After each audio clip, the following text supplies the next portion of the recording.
Hello everyone, today I came up with another Blackpink nail paint idea which is very easy and I am going to use this. First I am going to paint half of my nail with black nail paint, as you can see. Now I done with all half. Now I am going to use the pink for the other half of my nail. So as you can see, it looks something like this.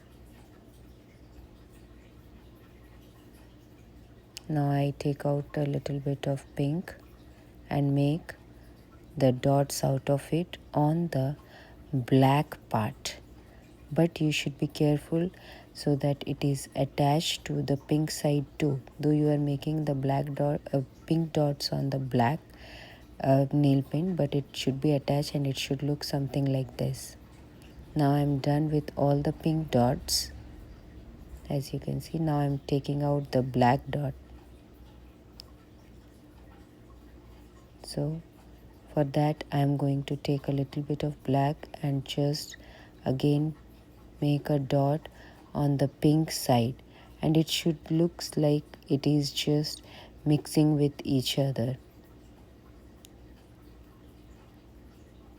Now can you see how it looks?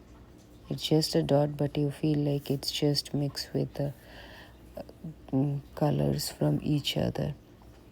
So this is my final look, but the last one is left, that is the top coat. So as you can see, in both my hand I did this nail art which looks so pretty. Now the final one is the top coat. So when we are putting the top coat, you should be very careful and do not put it again and again, just one time and leave it, otherwise it will smudge. So as you can see, I put it, and now this is my final look after putting the top coat. Hope you like it. If you like it, please subscribe my channel. I will come up with another video soon. See you.